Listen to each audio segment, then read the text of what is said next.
So this is shortest job first scheduling algorithm or SJF algorithm, SJF scheduling algorithm. So this algorithm associates with each process the length of the processes next CPU burst. So this is the important part of this or heart of shortest job first CPU scheduling algorithm. So it is associated with each process the length of its next CPU burst. So suppose to trace out what is the length of the next CPU burst. Then by tracing out, by finding out length of that, then supposed to schedule the process with the shortest time.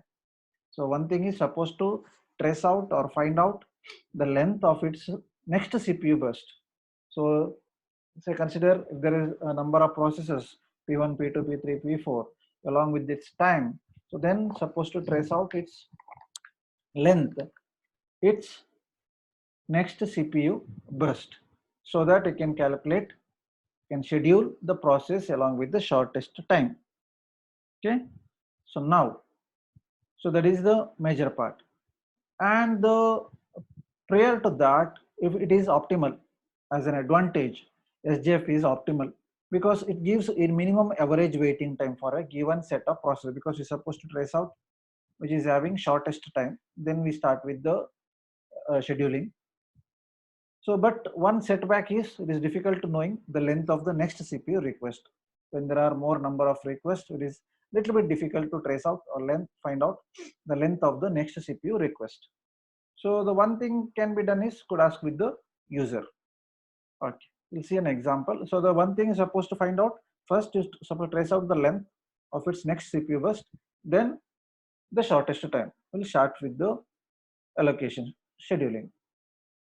Okay, over here is an example. We have P1, P2, P3, and P4. So these each process arrives on the bus time P1 with the 6, P2 with the 8, P3 with 7, P4 with 3. So now, according to the definition, supposed to find out each process's next process burst time, then calculate with the previous one. On the other hand, supposed to compare P1's burst time is 6, P2's burst time is 8. Compare with these two. So this is higher than 6. So that means P1 is small, is having less time. Then compare with P1 with P3 and so on. So now after calculating, tracing out the length of burst, then P4 will be having very less burst time. Next P1 is having very less burst time. Next after that P3 is having less burst time, and at last P2 will getting its CPU as of its burst time calculations. So according to that, draw the Gantt chart, CPU scheduling chart. So by this particular table, it is understood that via applying SJF scheduling algorithm, P4 will get its CPU burst time. With this burst time is that is 3. So CPU will acquire the CPU. P4 will acquire the CPU for its execution as it is scheduled. So from 0 initially starts with the P4, 0 with the P4 till 3, because the bus time is 3, CPU bus time is 3. So till the clock ticks for 3, P4 gets the CPU for its execution. Next, second minimum, that is P1 with the bus time 6. So P1 starts from 3 till 9 as it is having 6. 3 plus 6, that is 9. Next, P3 with 7. So after P4, P1 and then P3 from 9 till 16. At last P2 with the bus time 8. So P2 will get the CPU after finishing P4, P1 and P2 as according to the SJF algorithm. So now calculate the average waiting time. Waiting time of P1 plus P2 plus average waiting time out of this. So P4 waiting time, sorry, P1 plus P2 plus P3 plus P4. P1 waiting time is 3. See, P1 starts from third position. So 0 to 3 it's supposed to wait. That's why 3 plus next P2. P2 is waiting time is 16 because P4 plus P1 plus P3. So these three processes should finish its execution. That is 16. On 16th time, on burst time, it will get the CPU. So 3 plus 16. Then P3, P3 is 9 because 0 to 9, P3 is supposed to wait plus 9. Then P4, P4 gets from initial position itself, that is 0. So P1 with the value 3, P2 with the value 16, P3 with the value 9 plus P4 with the value 0 divided by 4, that is 7. The average waiting time is 7. So now what we can trace out of this is the average waiting time is minimum when compared with the previous. If it is in the previous case, the average waiting time might have been more. Okay, so understood with SJF. So first you're supposed to trace out next processes burst time, then compare. So you're supposed to repeat the same steps until you complete compare with all. Then you sort out, trace out which is having minimum burst time. So that gets its a CPU first, then the second, then third, then fourth, and so on. So this is how SJF works. So now the task is when we have arrival time also. If we have arrival time, then based on that it is supposed to calculate it. So we'll see that continuation of that also. Remaining time. So this is another example over here. So varying arrival times and preemption to the analysis. So process P1 arrives at 0th position with the burst time 8. Process P2 arrives as second, that is arrival time is 1 with the burst time 4.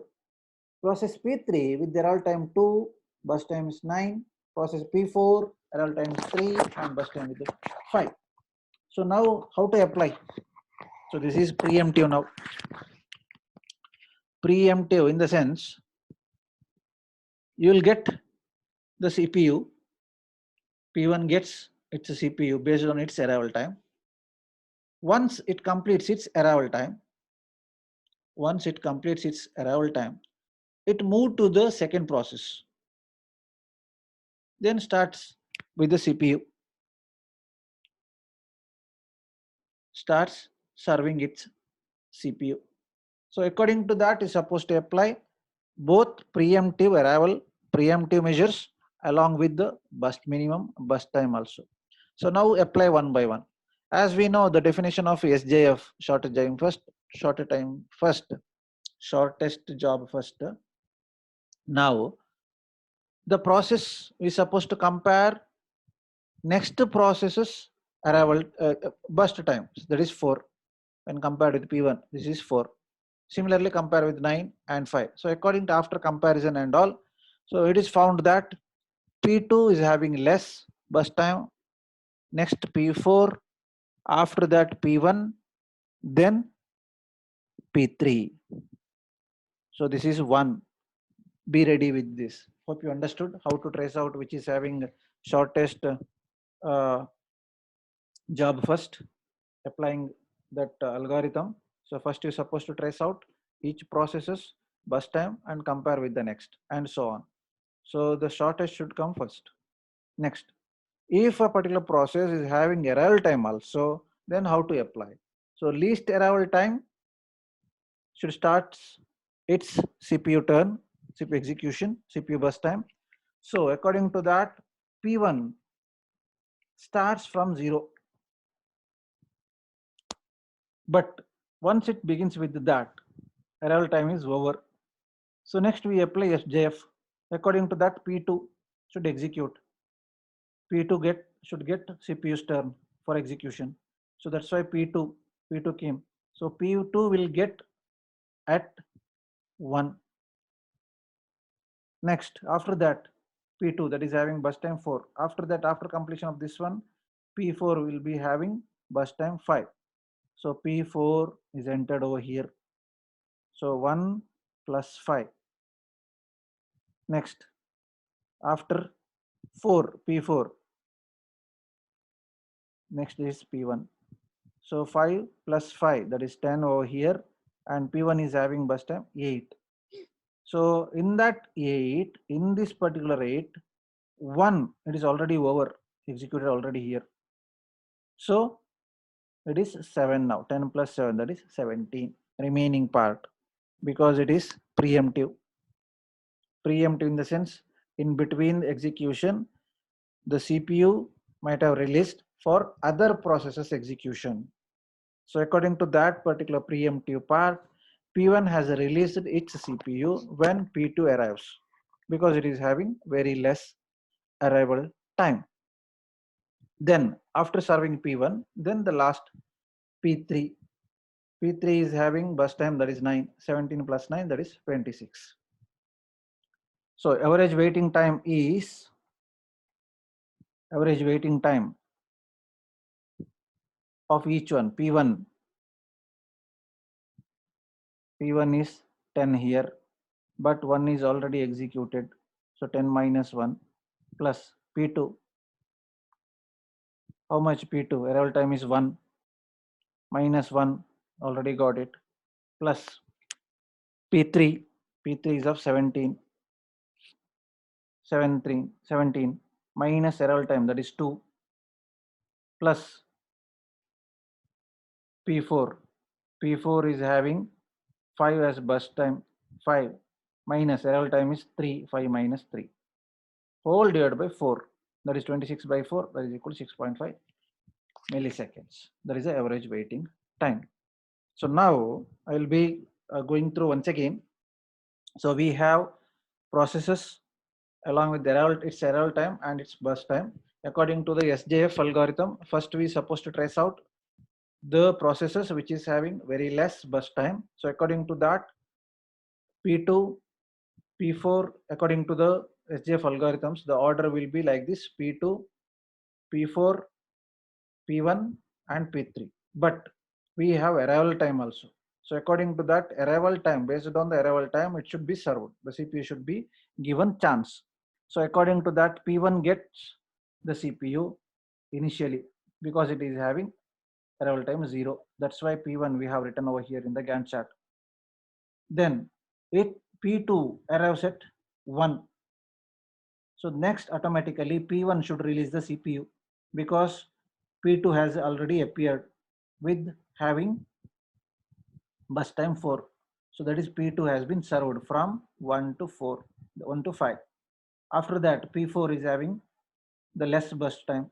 Next P4 has been served. After that P1 has been served. So while serving P1, suppose starts from 1. So there is one arrival according to the one duration, the duration of the time, it is already executed. Later it released the CPU. So then 10 to 17 only. Then P3 as usual starts from 17 plus 9.